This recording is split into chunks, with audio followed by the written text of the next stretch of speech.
was fire. Like you got that big ass microphone.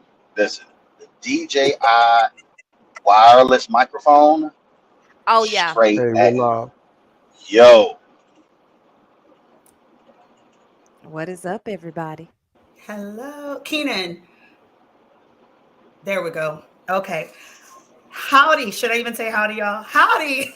Go on, hit them with a howdy.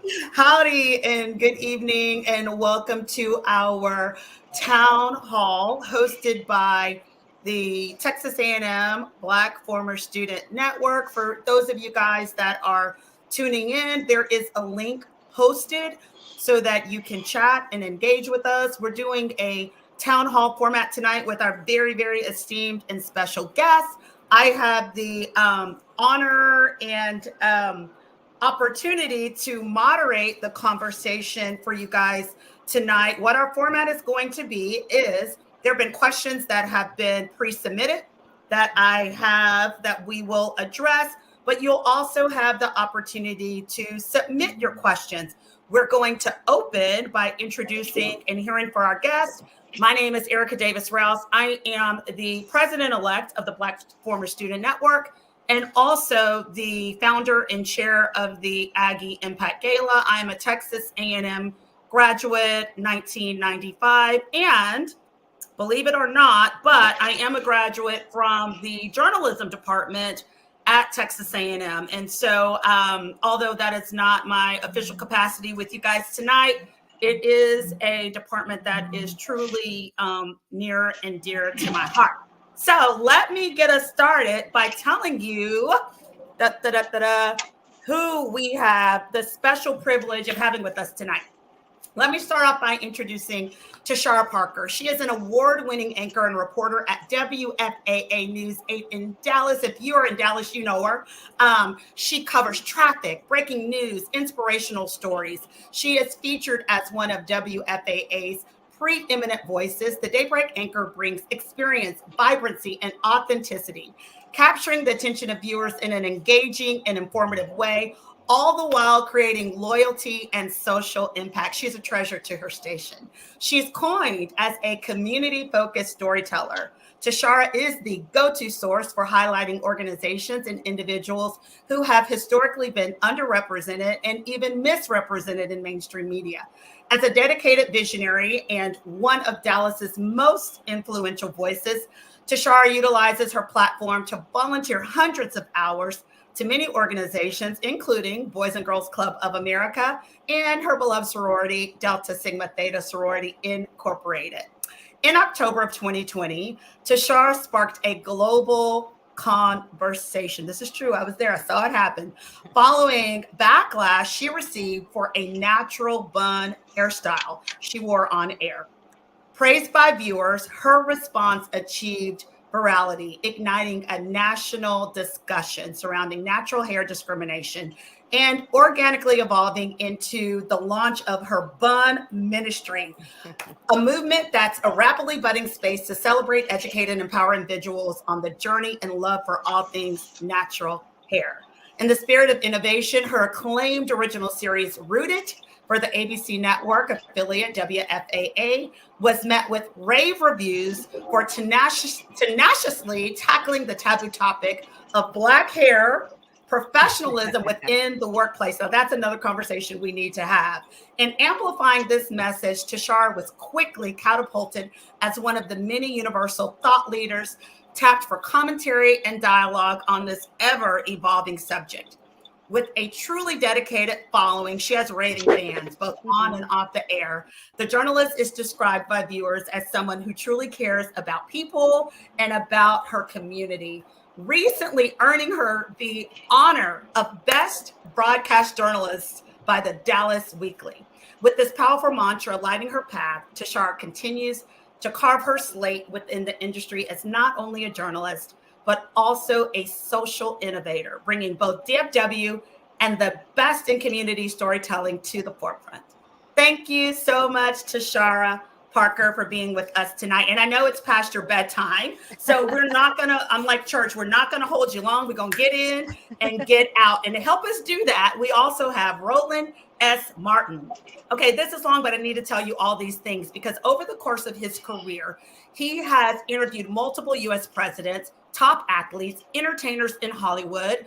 Roland is a journalist who has always maintained a clear sense of his calling in the world. That's true. Many have bestowed upon him the moniker, the voice of Black America, and he has always been consistent, y'all. Martin is the host and managing editor of Roland Martin Unfiltered, the first daily online show in history focused on news and analysis of politics, entertainment, sports, and culture from explicitly African-American perspective. It launched on September 4th, 2018. On September 4th, 2021, Martin launched the Black Star Network, an OTT network that features a variety of shows focused on news, culture, finance, wellness, and history. BSN is available on all the platforms: Apple, Android, Apple and Android television, Roku, Amazon, Fire, Xbox, and Samsung, pretty much any TV. For the last 2 years, Martin produces a twice daily commentary on iHeartRadio's Black Information Network, heard on nearly 40 stations nationwide.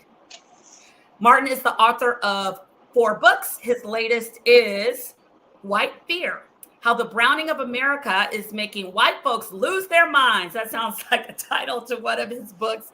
His other books are Listening to the Spirit Within, 50 Perspectives on Faith, Speak Brother, A Black Man's View of America, and the first Black President, Barack Obama's Road to the White House, as originally reported by Roland S. Martin. We were so proud to see you doing those interviews, I have to tell you. He has contributed to several others, including Paradox of Loyalty, an African-American Response to the War on Terrorism by Julianne Malveaux, Black Woman Redefined, Dispelling Myths and Discovering Fulfillment in the Age of Michelle Obama by Sophia Nelson, Favish Prisoner, New York and Fatherhood, Rising to the Ultimate Challenge by Ethan Thomas and Nick Childs. Martin is a sought-after international speaker, we know, delivering speeches and lectures to numerous groups annually, electrifying audiences with his deep understanding of history, politics, culture, and how they all intersect. He has been named 4 times by Ebony Magazine as one of the 150 most influential African Americans in the United States, as well as, I know he has some other awards, Jet Magazine readers voted him in 2012 as King of the Hill in terms of those they turn to for issues that concern African Americans. Martin came ahead of the likes of Reverend Al Sharpton and, oh my goodness, Donna Brazile. News1.com named him as the #1 Black pundit in the country. And he's been named several other times, you guys, the Route 100, the annual list of influential African Americans, and has won just a slew of awards for just being himself. And I was about to say, Erica, just say he's that guy. Look, which he's going to do with us and for us tonight. The last thing I'll say is in December 2021, he was inducted as the youngest living member of the National Association of Black Journalists Hall of Fame. Woo! That was a lot, but you know what? This is for perpetuity. It's for the gram. It's for the you guys deserve your flowers. I don't care. We're going to read it. We're going to say it. We're going to tell who you are, all the things that you've done, because it matters. And you are both. One of the reasons we are called here today, you are both graduates of Texas A&M University. Mm-hmm. Roland from the Department of Journalism, Tashara from the Communications Department. Mm-hmm. That's an important distinction because having that accredited, esteemed Department of Journalism is why we're having this conversation tonight. And so I want you to explain, Tashara, when I turn the mic over to you, one of the reasons why your degree was in communications and not in journalism, because I think that's an important distinction to make. But first, I'm going to turn this over to Roland because I want you to tell us, Roland, in your words, for those that maybe just were under a rock and don't know what happened, will you give us a timeline of what happened with Dr. Kathleen McElroy? Well, appreciate it. Glad to be here. So Dr. Kathleen Banks decided to bring back the journalism department. They had gotten rid of it. And honestly, they should have, because 2/3 of the people who were in the department did not want to go into journalism. They wanted to go into PR. So that's just understand the truth behind all of that. So that's one. And so they were negotiating with different people to who's going to run the department. Kathleen McElroy ran the University of Texas School of Journalism. Frankly, it's the top program in the state. Aggies don't want to hear that. The reality, it is.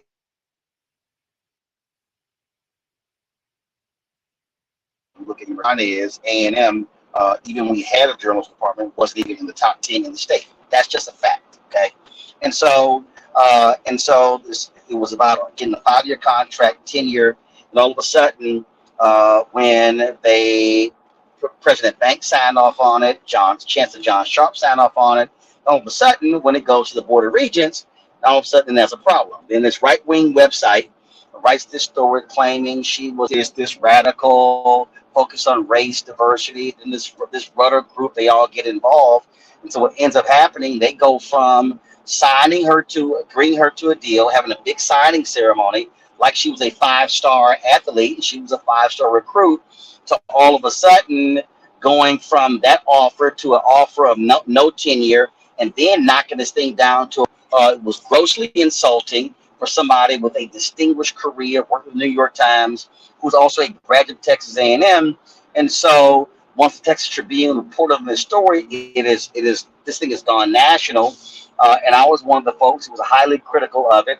And I made clear that any athlete, especially any black athletes considering A&M, should opt not to. This university has treated Kathleen McElroy.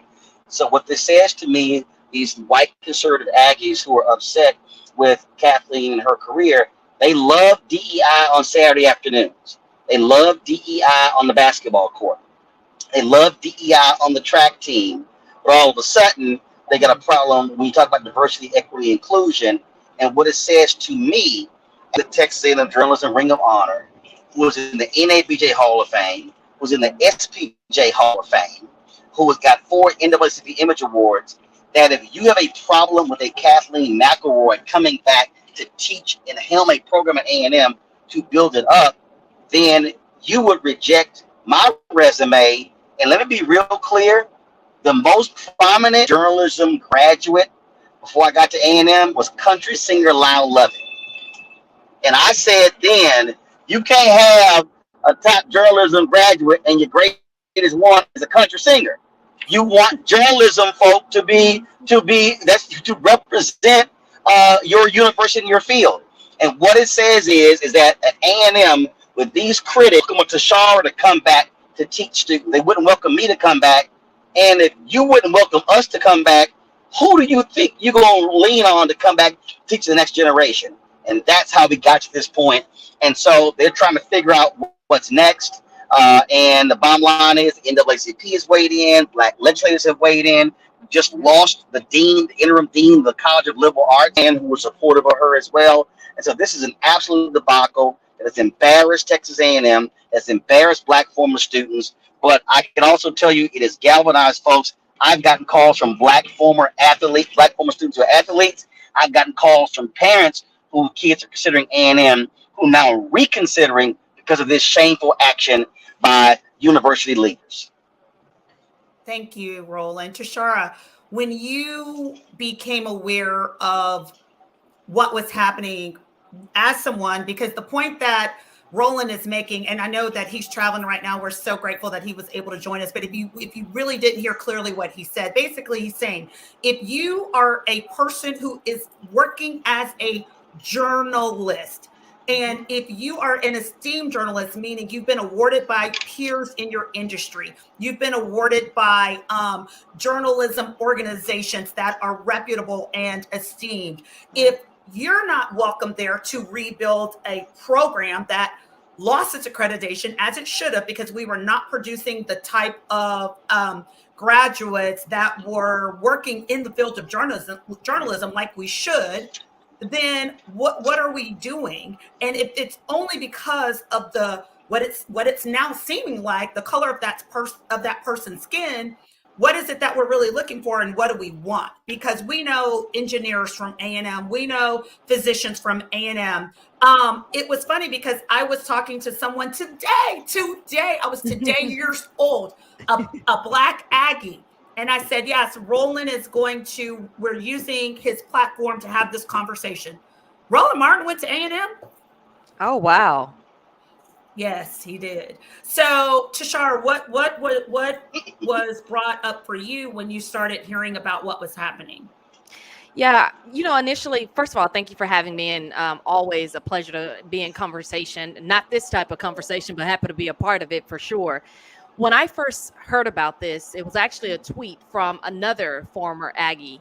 Not former Aggie, from another Aggie, that is. And I saw it and I got to read in the story, and it was a Texas Tribune article that Roland referenced early on talking about the botched contract with Dr. McElroy. And I started reading the story and I was just like, I can't believe this is something that is still happening. And I knew what was going on with DEI and, the legislation that had been passed. But I was like, surely they won't use this as, their clutch to not allow this woman, this highly esteemed woman, to become a part of the faculty here. And so anyways, when I first read that, I just got to a point where my heart just kind of sank, because I was like, why are we still having these types of conversations? You have someone that has come in with all the credentials that she needs, but still the color of her skin is being used to prevent her from, coming on board. And so that was my first take, hearing about it. And so I shared it on social media. And one of the things that I continue to receive as far as feedback is concerned, of course, me as a Black woman who posted about it, was, why do you guys keep going to A&M when you know what's going to happen? And I mentioned this to you earlier, Erica, when we were off camera. They say it's like y'all are running to the fire, wondering if you're going to get burned. And so I had to respond to that and just talk about the reason that I chose to come to A&M. And by the way, you mentioned this earlier, the journalism degree was not a degree that was offered when I was a student there. So I actually ended up graduating in 2010 with a communications degree. And that is an important distinction, like you mentioned earlier, because we did need to, revitalize that program. And so, one of the reasons that I wanted to speak up and say something about it is because I know that I have a platform like most of us do, and we need to talk about these things. We need to understand what has happened. And you got to remember that it can happen to her today, but it can happen to you tomorrow. Yes. And so if we don't have these conversations, it's just going to continue to be, tossed under the rug and act as if nothing went wrong when we clearly see what has happened. So here's my question. See, Erica, I went to a communications high school, Jack Yates High School in Houston. We had school communications. And for me, I wanted people teaching me who worked in the industry. Yes. My television instructor was Mary Waits. She was a producer in television. The newspaper instructor, Thelma Johnson, had worked in newspaper. Mr. Miller, Ronald Miller, had worked in radio. So my foundation in high school were professional teachers. Well, I had some folk at A&M who worked in the industry, others who didn't. It wasn't a strong program. Right. You had great people like Dr. Starr, you had great people, other professors, but that was one of the problems. So if you're trying to rebuild a program and you want to make it program, what do? You go out and get strong journalists who are now professors who can create a strong institution. In essence, recruiting Kathleen McElroy was the equivalent of President Banks and Chancellor Sharp signing a 5-star. Texas A&M Board of Regents tell Jimbo Fisher, we don't want this 5-star quarterback. We don't want this 5-star wide receiver. Hell no. A&M would be celebrating and hooping and hollering if we sign the #1 recruit in the state. You have to look at Kathleen McElroy in that. Guess what? When a Kathleen McElroy gets hired by A&M, what do star recruits do? They attract other stars.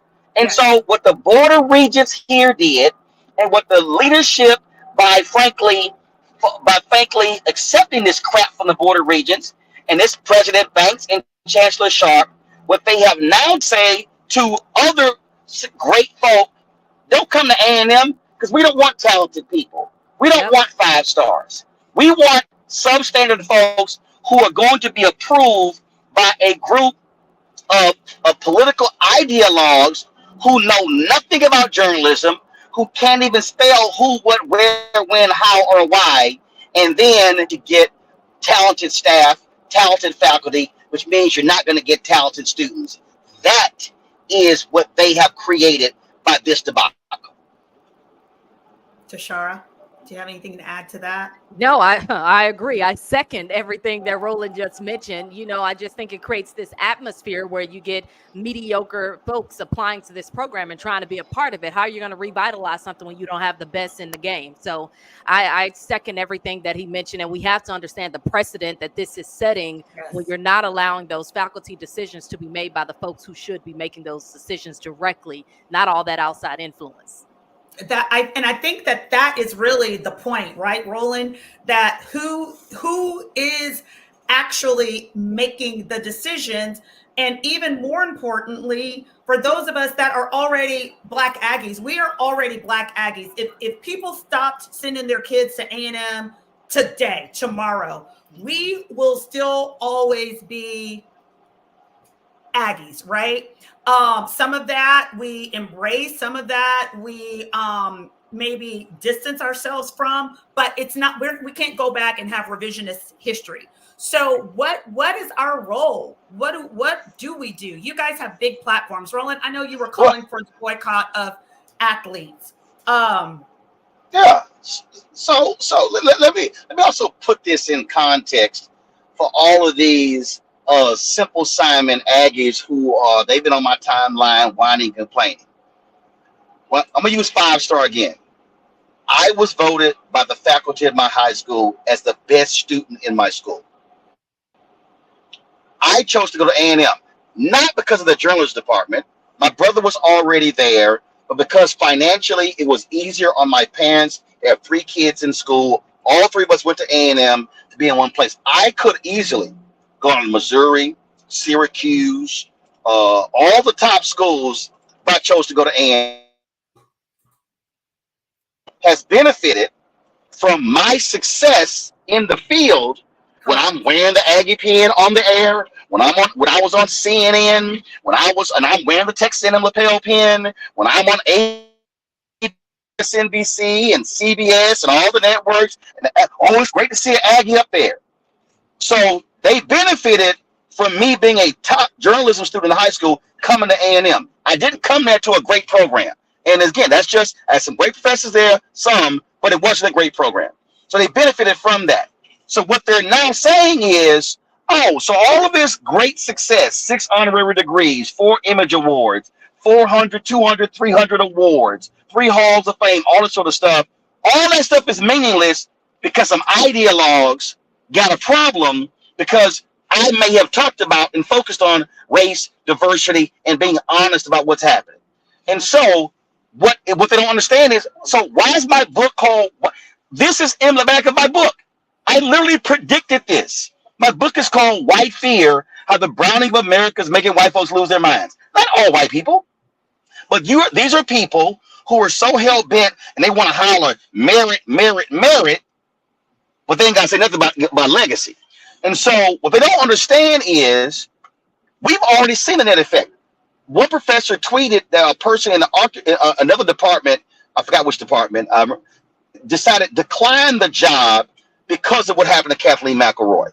We just had a woman in the architecture department resign her position. She's going to stay as the professor, but she's going to resign her position, I think, as assistant to the dean because of what happened to Kathleen McElroy. And what she wrote is, what does this say about anybody we recruit that we might renege on the offer because a small group of critics all of a sudden open their mouths? What Texas A&M has to understand is you can't all this, Aggies, we protect each other. Well, these folks just screwed a fellow Aggie. Wow. That's what they just did. They just screwed a fellow Aggie. So all that Aggie support Aggies is completely goes out the window because of what they just did to Kathleen McElroy. So what are they actually saying? Are they actually saying that, yeah, we'll accept certain Aggies, but if you choose to actually care about a diverse America, yeah, you're not welcome here. And if that is going to be the position, let me be perfectly clear to the Board of Regents and President Banks and Chancellor Sharp. Texas A&M is going to remain a second-rate institution, and we will never be a top-tier institution if we allow individuals to accept the reality that we cannot recruit diverse people. We're going to lose them to Texas, to Florida, to Oklahoma, to LSU, and if all of a sudden we're going to look up and go, wait a minute, where all this great talent go? It's because we got Aggies who got their heads stuck in the sand and they want to remain in the 1950s. By the way, we couldn't go to A&M in the 1950s. I hear you loud and clear. Let me share with you guys a couple questions that have come up, and please just jump in. Yeah. One of the questions that was sent in, this is from Tashara Robinson. First of all, let me shout out some of the people in the chat. Thank y'all for your input, your comments, your engagement. Leslie Thompson, 94. Roland's brother, Reginald Martin. Chris Henderson, 91. Stefan Freeman. Darren Edwards. S. Patrick, 93. Thank you, guys. We're going to be on for at least another 30 minutes. Spread the word.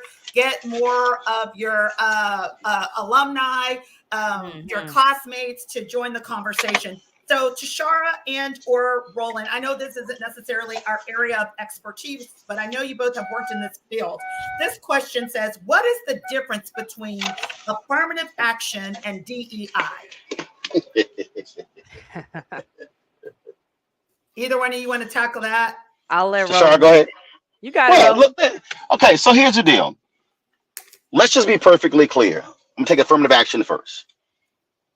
There's been no greater beneficiary of affirmative action in American history than white women.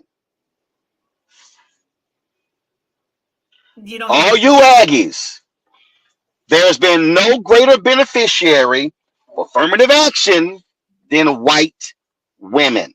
Can you explain and elaborate that, please? So so when the 1964 Civil Rights Act was being debated, there was a racist in Virginia named Judge Smith, where I am right now in Virginia, who thought he was going to scuttle the Civil Rights Act by including women in the act. What it did was it got more votes. 1964 Civil Rights Act gets passed.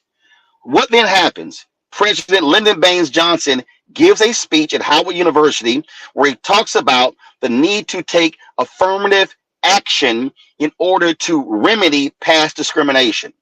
Nixon, he chooses not to run in 68. Nixon wins. Arthur Fletcher, an African American, puts in place the affirmative action program in the federal government. That happened under a Republican president. White conservative Aggies. President Richard Nixon. Arthur Fletcher was the one who put it in place. Then you go to Title IX. Title IX was never about sports. Title IX was about opening professional schools to women. That is, universities that could not discriminate against women that were receiving federal dollars. What happened? Women became doctors, lawyers, engineers, architects because the professional schools opened, who largely benefited white women. So the reason you have your percentages today of women, namely white women in colleges, is because of affirmative action programs. When you hear MWBE, that's Minority and Women Business Enterprise. If you are a black woman, you in the black category. Latina, you in the Latino category. The W really stands for white women. These are undeniable facts that cannot be refuted. And so affirmative action is about creating pathways for individuals who have been historically marginalized and left out of the process. And historically, that has been black people, Latinos, Asian Americans, Native Americans, and women, white women. Affirmative action does not mean, oh, you're not as qualified. because it's a whole bunch of white men who have been let into colleges, who've been gotten jobs, and they are not qualified at all, but they got the white male hookup. That's just fact as well. And so you've had these attacks on affirmative action because you hear, oh, it's reverse racism. I remember when President Bob Gates was at Texas A&M, and I was there for the news conference, and he and I had the conversations when all of these Aggies were like, we shouldn't use race in admissions. To Bob Gates' credit, he said, if we should not use race, then we should get rid of legacy. And if all the one, and I was the one who questioned President George W. Bush in 2004 at the Unity Journalists of Color Convention about this issue, and I said, Mr. President, if people they want to get rid of affirmative action or quotas, what about legacy? And he said it should be based upon merit, and acknowledged that he got into school because of his daddy. Let me tell you what happened. The next day, Harvard, Yale, and all these major schools, alumni blew their phones up wondering if they were going to get rid of legacy because of what President George W. Bush had to say in 2004. And guess what? All of these white conservatives, Rudder Association, and that little site that went after Kathleen McElroy, they've been applauding the Supreme Court's decision on affirmative action in college admissions. But guess what they haven't said a word about? The same Supreme Court said affirmative action, use of race in college admissions, is okay for the military academies. Now, wait a minute. I'm sorry. Hold up. So you're saying it's bad for civilian colleges, but why is it good for the military? Because Chief Justice John Roberts literally said that the military has a interest in having a diverse military. Now, please explain to me how the same Supreme Court said it's cool for West Point, for the Air Force Academy, the Naval Academy, for them to maintain affirmative action, but not everybody else.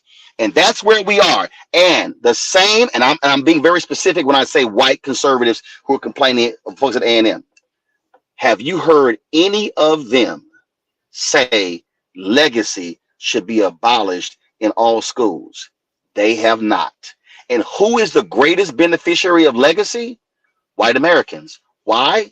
Because if their grandfather went to a university in Texas A&M, used to use legacy, that means that a white student benefited from their grandfather going to A&M, but my grandfather couldn't go to A&M, which meant that they were benefiting from a Jim Crow policy, and I wasn't. But you don't hear them discussing that. I wonder why. No, I hear you loud and clear. And I think this is a perfect segue to what Tashara was explaining on her Instagram a couple days ago when I saw it, because everything you just said and the validity of everything you just said, and this is another question that we got, but there's still this misnomer that Black people accepted or Black students accepted into Texas A&M are less qualified, or someone just, I don't know. Look, I said this on my Instagram page the other day when all of this stuff, first broke over the weekend. I said it earlier this week. When I get that question, and I feel like someone has asked that question here in a certain way, it was somewhere in the comments. But when you talk about Black students going to A&M, everyone assumes they know the reason why, right? If you didn't play sports, why are you even going to Texas A&M University? And Roland already told you his reason why, but I was a first-generation college student. A&M was recruiting us for academics, not for sports. So they would come out to my school in inner city Houston and recruit us from there. We didn't have a lot of other schools coming to Forest Brook Senior High School in Houston, Texas. Okay. So when A&M would consistently show up and bring us to Texas A&M University, sometimes for overnight stays, you were learning about the school. You were getting ingrained in the culture. And as somebody who did not have anyone else that went to school before her, right? We didn't have a whole lot of resources at Forest Brook. That's what we knew. And I don't regret that decision. I got a great education at Texas A&M, and I was able to do a lot of things that I never thought possible by attending attending Texas A&M University. But I think it's important to understand that when you try to group all of us together as one group of people, and the reason and rationale why we chose to attend Texas A&M, I think folks need to really dig deep and understand that there are a lot of different reasons. So mine was different, Roland's was different, and I'm sure there are many others. So for me, I think we need to all just come together and figure out how we can help the students that are still at Texas A&M. Somebody asked in the comments, are we asking for everyone to boycott the school, all Black students to boycott the school? I'm certainly not saying that, but what I will say is I agree with Roland when it comes to athletes. If y'all trying to get 5-star athletes, but you're not trying to get a 5-star professor to come on over to the school and lead a program. So that's the problem for me. And I think, we just need to keep having these conversations because, like I said earlier, we cannot sweep this under the rug or it's just going to continue happening. It can be heard today and it could be me tomorrow.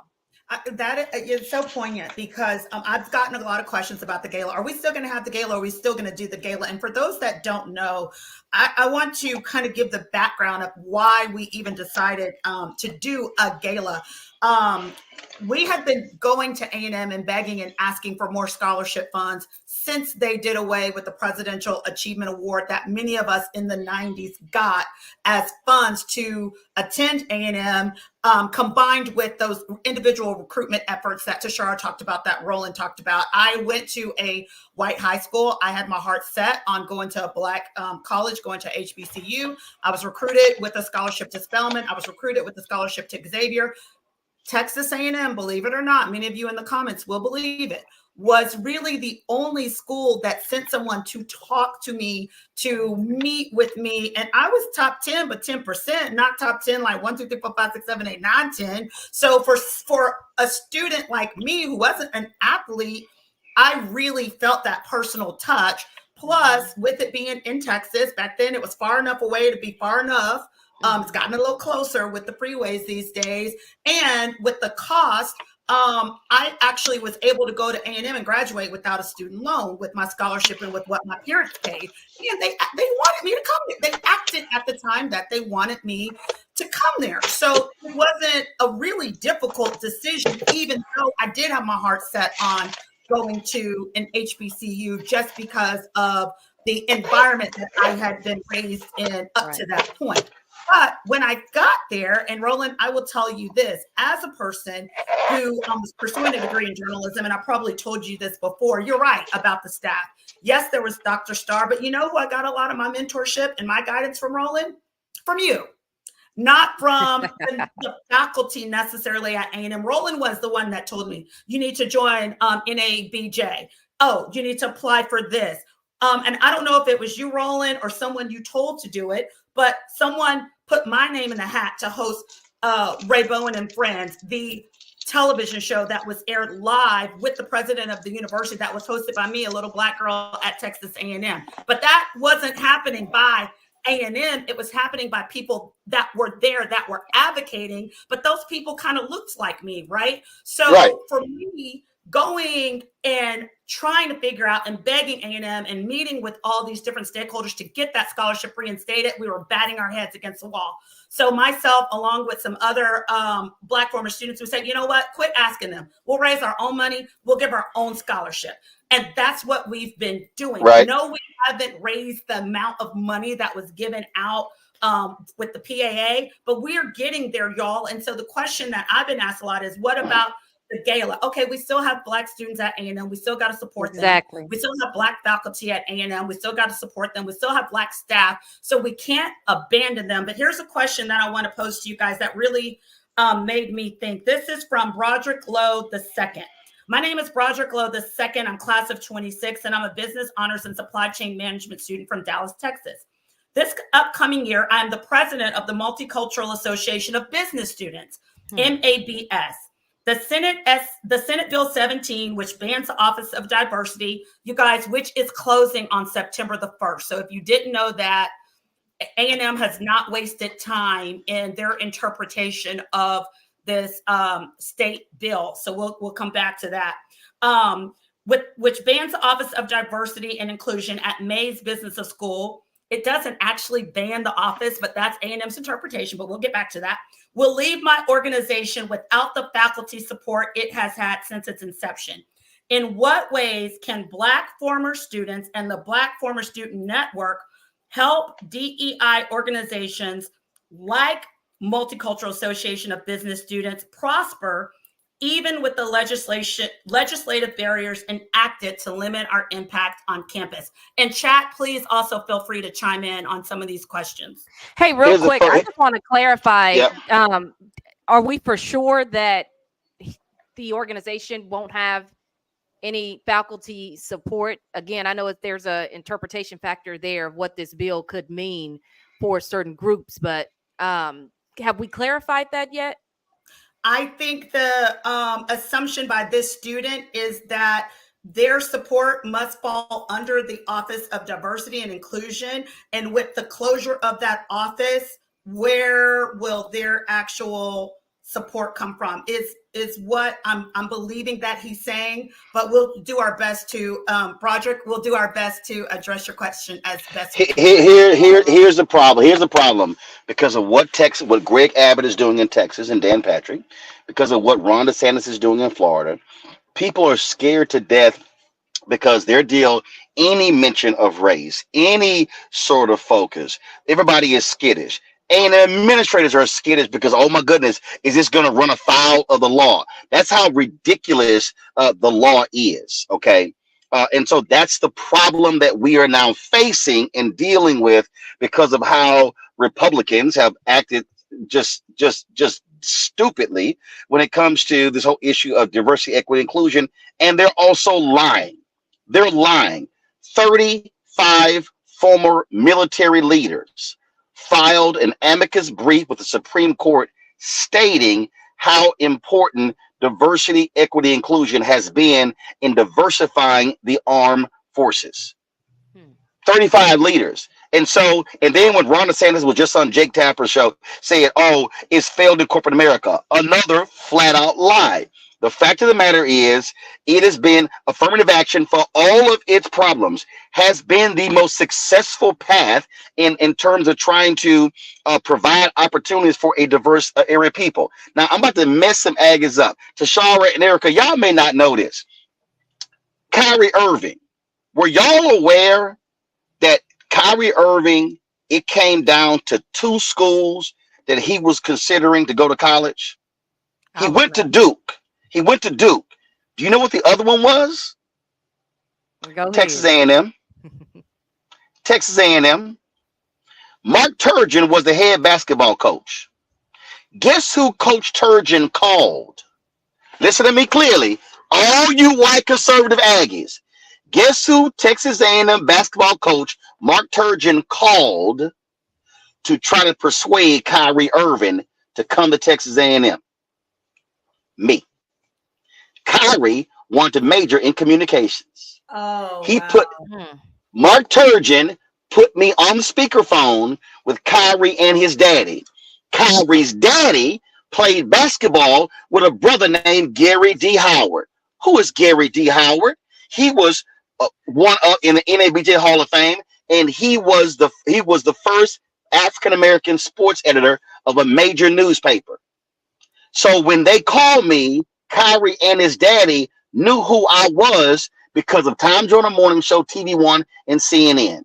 So if Roland Martin ain't an Aggie, Kyrie Irving and his daddy don't know who to call. Coach Gary Blair has called me and to help recruit women to the A&M basketball team, including some of our All-Americans. Coach Kevin Sumlin asked me to help recruit. So isn't it amazing that these coaches asked this journalism graduate, asked this Hall of Famer to recruit athletes, but this is how the Board of Regents and the administration treats a highly successful A&M graduate who went on to an esteemed career in journalism. This is why they are nonsensical. And so you ask the question, what your former students do? Black former students, many of your companies give to Texas A&M. You need to go to your companies and say, if this is how they're going to treat someone like me, our company should pull our donations to Texas A&M. If you want to understand how to impact America, America don't understand nothing but the money. Yeah. They understand the money. They understand. And so when you pull the black athletes, you are affecting the money. And when you start telling corporate America, don't send the money to A&M, send it somewhere else, they will respond to the money. Yep. We can sit here, yell, hoop, holler, or whatever, but they understand the money. And if y'all saying, well, Roland, that's a little harsh, go read Dr. King's speech on April 3rd, 1968 at Mason Temple. When not the I Have a Dream part. Now, excuse me, the mountaintop part. That's the bottom 2 minutes. Go read the previous 41 minutes when Dr. King said we must redistribute the pain. He said that we must make it clear, those who do not want to do business with us, we do not do business with them. We have got to understand, and he also said that black folks must move as a collective in order to affect change. And that's how we get this institution to understand. And my last point is real simple. Texas A&M is a public institution. Erica, your parents are taxpayers. Tashara, your family are taxpayers. My mama and daddy and grandparents and aunts and uncles and brothers and sisters are taxpayers. I still own my home in the Dallas area.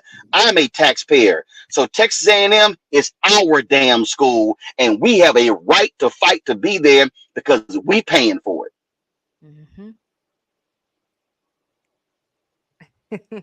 Tashara? Oh, I'm ready for the next question. I don't need to tag team on Roland. Okay, so here's the next question, which, this one kind of like, it hit me in the gut a little bit. I do want to answer something, Erica.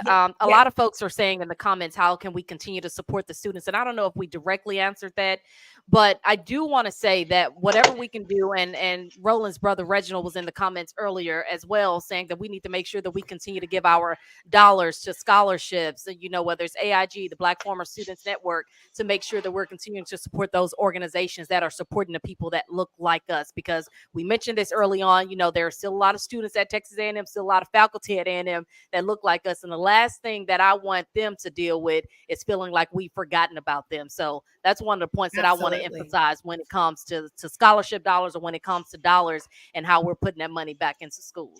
And to the graduates, remember, we don't have to get Texas A&M's permission to help students. We don't have to get their permission. Tom Joyner and his foundation, they gave the money directly to students. So if we want, we can help students. We can help black students directly, and that don't break no laws. They can't tell you who to send your money to. So there's a way for us to do that, and we need to consider that. So, and I'm going to talk about this at the end about please engaging with the Black Former Student Network. I'm actually the president-elect. I don't take over until August the 1st. But one of the things that we did with some of the funds from the gala, with the help of some campus leadership that explained to us how the scholarships work, we have now a fund that is called Direct to Student Support. It's private funds given to the Black Former Student Network that we distribute to students that need help. We have paid for people's cars to be fixed. We have some infrastructure in place. So for example, if they say, my car is broken down, it's at this shop, we pay the people at the shop. We paid rent. We've paid for food. So it's a newer initiative that the BFSN started. Really, we were able to put in place last year because we had the funds to do it. But we've literally been able to keep some students in school, but more than that, help them feel supported. Like they have somebody that they can go to when they need money. They need money. And because it's direct support paid directly to the entity, it does not count against their scholarship. So A&M has a very interesting way that they view financial aid. And if we were to give, let's just say, give $1,000 to a student, A&M would say, oh, you got $1,000 scholarship. Okay, we're going to minus that from monies you already get. So they end up neutral. That's most schools. That's most schools. Yep. Okay.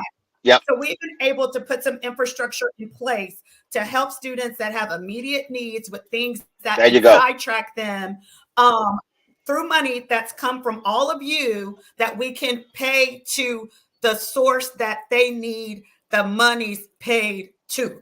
So I did just want to say that this question, and this is really for all of us. And of course, I hold it near and dear to my heart because I'm being called out. But he says, this is from T. Rollins, class of 90. Where were the Aggie alumni organizations during the legislative session when 200 plus students, faculty, staff, and the NAACP Legal Defense Fund testified against the defunding and elimination of DEI programs at public universities? First of all, they were there. They were there. But y'all got to understand something. The die was cast. The votes are there. Republicans have a supermajority. They control the Texas Senate. They control the Texas House. They control the governor's mansion. And so I can tell you, I was dealing with the Black Caucus, and they understood very well that these things were going to get passed, and they could not stop them. And so that was happening. The moment Ron DeSantis did it in Florida, then you begin to see it, Texas, Abbott picked it up, Kemp in Georgia, and different places. So these things are happening. So if you want to talk about, see, again, testifying is one thing in which I actually encourage. But let me remind people, in the 2022 midterm, listen to me clearly, 75% of all Texans 30 and under did not vote. Correct. 75%. So the greatest way to stop what is happening here is for folks to mobilize and organize and vote. If 75% of young folks don't vote, you get the actions of Abbott. You get the actions of Dan Patrick. You get these things. That's what happens when we don't vote. So testifying at the hearing is one thing. It's critically important. But if you didn't go to the ballot box, testifying don't mean a damn thing, because voting created those who are in power. It's true. It's true. Tashara, I think you were going to say something. I'm over here typing. Yeah, I agree. And as Roland already mentioned, I was down there testifying, not specifically for that, but certainly for a policy that had some impact here in Texas. I would just say, again, if you're not going to do the work that comes after you go down there and testify, well, there was 200, 300, 500 people testifying. At the end of the day, if you're not getting out there to vote, then what are we doing? So there you go. Again, I do think that testifying is important. I was in Austin, 2-3 times this past legislative session doing some work. But I do believe that if you're not going to get out there and make it happen elsewhere, if you're one of those folks that are saying my vote don't count and all that nonsense, yada, yada, yada, then look, you trying to call people out about not being in Austin to testify really doesn't mean a thing. Mm-hmm. Well, y'all, we have about 5 minutes. Tashara has been really clear. She's been so generous with her time. Roland is landing, just getting back in town. Tashara has to be in full face hair and makeup at 3 o'clock in the morning to go do her day job. Please share if there's any last questions. While you guys do that, this is my ask. As I said, I'll be taking over the Black Former Student Network as president August the 1st. There will be lots of opportunities to join and amplify our efforts. What we're doing, hey, Shantae, I just saw my co-chair Shantae join the conversation. What we're doing has been a lot of work, but when you talk about money, let me tell you what helped change the tide.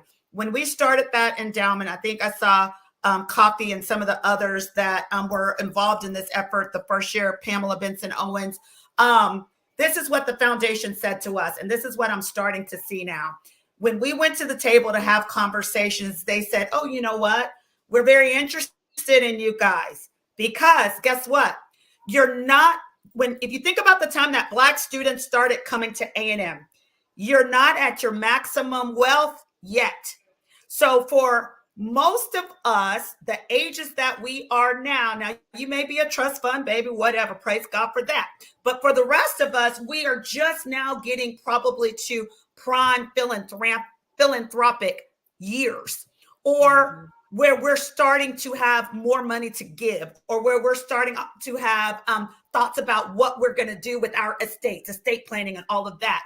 And so we are at that place where they're like, oh yeah, we really want to start to hear from our Black alumni, because they're getting to the age where they have money and we want that money.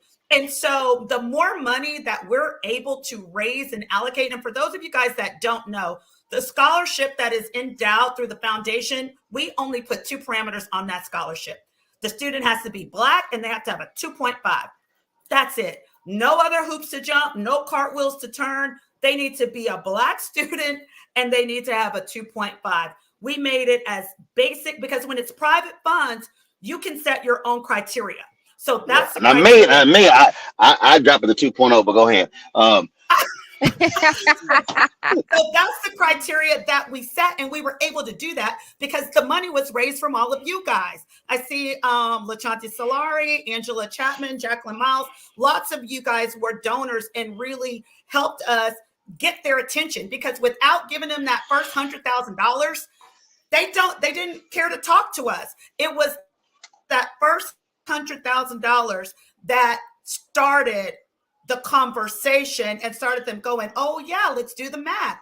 Oh, let's see, when do we start letting Black people in? Okay, so, oh yeah, they're getting to the age where they're estate planning, they're giving money. So if participating through the BFSN isn't just your jam, please think about ways that you can mobilize with what we're doing.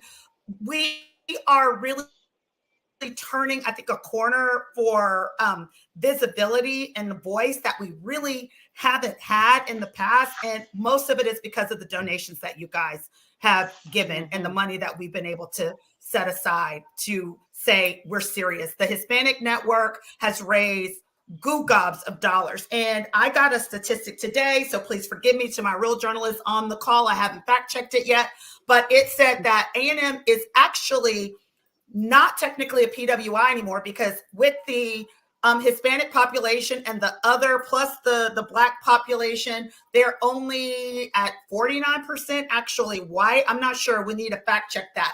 But the point that I want to make about the Hispanic alumni is that they have really mobilized and they have a voice at the table. So it's going to be interesting to see how all of this actually plays out because people think DEI is only Black. No, it's not, honey.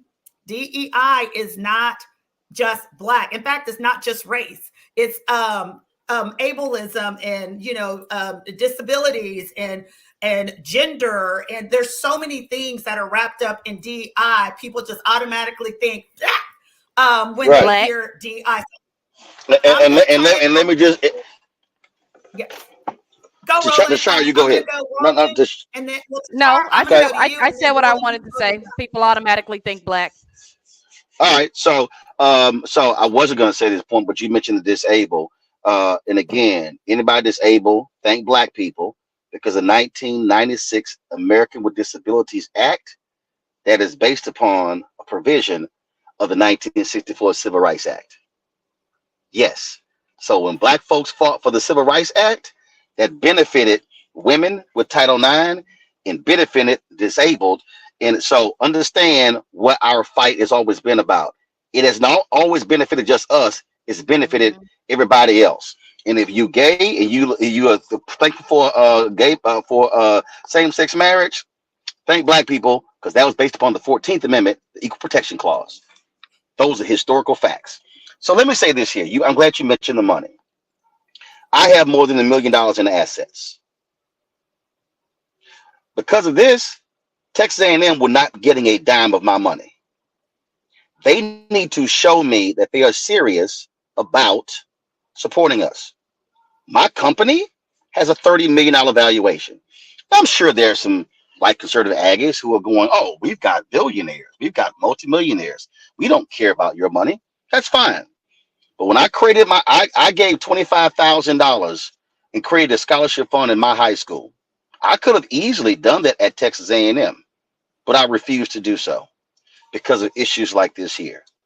And what President Banks had better understand, what Chancellor Sharp had better understand, and what Board Chair Bill Mayholmes, a brother, had better understand, and the Board of Regents, is that we can take our money elsewhere. We can go give it to Prairie View. We can go give it to Texas Southern University. We can go give it to HBCUs. Because guess what? A&M has done a horrible job of recruiting our children. My sister Levita and her husband Manasir, 4 kids. First one went to Seton Hall. Second one went to Baylor. Third one went to Howard. Fourth one went to Prairie View because A&M's recruitment was horrible.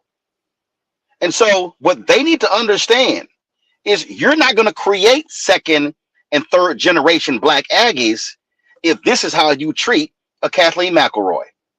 You're not going to create an opportunity or a pathway for us to want to give if this is how you treat them. I was very clear. I was invited by a University of Miami graduate to come sit in their suite when A&M plays the Hurricanes in Miami. I will not be there. I removed my Texas A&M Journalism Ring of Honor Award from my set. You will not see until Texas A&M Board of Regents, Kathleen Banks, the president, and Chancellor John Sharp, until they publicly apologize to Kathleen McElroy, reinstate her original offer, a 5-year deal with tenure. Even if she declines it, I will not rep this university. You do not. This is the first time since I got my Aggie ring in 1990 that I have not worn it. I'm class of 91. I have not worn it.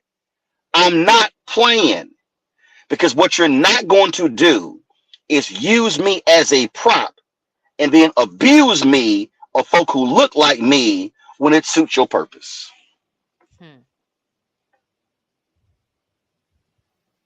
I'm just amen. Tashara, closing words. I do want to just address, we got a lot of folks commenting, and I want to make sure that you guys know we are seeing your comments. And one of the things that folks are asking for is a plan of action. So, Eric, I want to call you actually back to the forefront, because they want to know, we know you take the rim in August, but what are we doing from here? Roland has kind of laid out, what he's doing, but what are we collectively doing to make sure that we can all keep the momentum going? Because again, we can't just have this happen and then, we talk about it the week of, and then maybe next week and maybe the week after that, and then it just falls off. We need to keep having these conversations so others can know that they're supported. So thank you so much for saying that. And I think we'll close it out on this. First of all, I need all of us at the table with all of our expertise, all of our education, all of our personal experiences and insights to work together collectively. And so what it sounds like may need to happen, if you guys love this format, if you loved what we did tonight, it sounds like this is just a part A, and maybe we do a part B, and then from there, and part B be focused more action oriented, and maybe we can get a couple other guests, maybe some of you that can join us and take it from here. I'm so grateful to Tashara and Roland for coming on. I think this was the perfect way to let people know that we are aware, we are concerned, we are disturbed, we are disappointed. I think an apology is a amazing first ask, right? As just a very first ask. And I will get with Adrian Cornelius, who is our standing BFSN president right now, and have a conversation with him and Paula Harris, who's our board chair, and come up with a plan to, number one, request an apology. I think that there's no reason why that can't be our very first plan of action. We have Aggie conversations that still happen every Tuesday. I don't know, Ken, if you all will be addressing this at all or having any plan of action from your stakeholders. I know that Ken Robinson, also Angela Chapman, I know that you guys are very well connected with the foundation, where you all may have some audience that we don't have, but we really need everybody to decide to come on board and help us really impact change. Y'all, we have staff and faculty at A&M. Some of them were our friends when they were undergrads that are very worried and concerned about their roles right now, about their jobs, their livelihoods. Rudder, the Rudder Association. Yeah. Google them and look them up. Read some of the essays that they wrote. The way that they have the word I want to use, I don't think it's appropriate for me to use. It starts with the B, but the way they have misconstrued the words of Reverend Dr. Martin Luther King to their purposes, it really made my stomach hurt just to read it. There are some very small but mighty voices. And like Roland said, we may not have the billions of dollars, although we might. I don't know about some of y'all. But it's getting the attention. And honestly, my first question for President Banks and for our leadership, do we care or do we not care? Do we want Black students at A&M or do we not? If we don't, just say that. And we know. Just say it. If we just don't, say it. Tell us, and we will come up with a plan, right? For the rest of us, for those of you that I know, LaChanti Solari, your son will be there in the fall. Angela Chapman, I know your daughter just graduated. Jacqueline Miles, your daughter is there now. Please forgive me if I'm not calling out your child that's in attending at this time. But we've got our kids there right now. We need to know. Do you want them there or not? We love them. We care about them. We want them to be somewhere where they're wanted, valued, and where they can flourish. And if it's up to us as the BFSN to make that happen, if there's other ideas you have about how we can continue to support and love on those students right now that need us more than ever, I, for one, am open to hearing that. And that is a priority for me and the organization as we go into the fall. So the gala will still be happening because we are there for our alumni. We're still going to celebrate them. We're still going to remind A&M that we have some very esteemed people that have graduated from A&M that we find, even if they haven't gotten a Distinguished Alumni Award, we know that they are distinguished and worthy. We're still going to celebrate those folks. We're still going to encourage and love on our current students. That's not going to stop because that's what we're called to do. Now, as it comes to prospective students, I think that's another conversation that we need to have. Thank you for your comments, you guys. Go to the hey, Erica, next week I'm going to be hosting a Zoom with former student athletes. If you're good. one of them, if you want to be on it, they reached out to me after they saw my commentary. So just send me an email. That's my name, Roland at RolandSMartin.com. Roland at RolandSMartin.com. And folks can hit me up. If you're a former athlete and you want to be on that Zoom call, let me know, because they are former athletes. They're African Americans who are former athletes who are pissed off as well. And they are also ready to speak out. And we are mobilizing and organizing them as well. And so to A&M, I know y'all watching. I know the administration, y'all watching. Do understand. I know this mobilization organization game. I've sat at the feet of some of the top civil rights leaders in the country. And don't think for a second that we're going away. We're going to bring this heat on, and it's going to stay on y'all. And do understand, we're going to keep putting your faces out. We're going to keep putting your names out. And as my girl said in Color Purple, until you do right by us, y'all going to have a Black Aggie problem. And with that, I love every one of y'all. I love you guys. You guys are each so near and dear to me. I appreciate you for tuning in this evening. This will be available on Roland's YouTube. So for anyone who is not able to catch it live, thank you, Roland, for giving us this platform. Please make sure you share the link with them. Send them to his YouTube. Subscribe. Follow Tashara Parker on Instagram. I'm Erica Rouse. I don't know if there's anything inside on my Instagram, but if you want to follow me, please do. And you guys, please be safe and have a good night. Thank you. Thanks, everybody.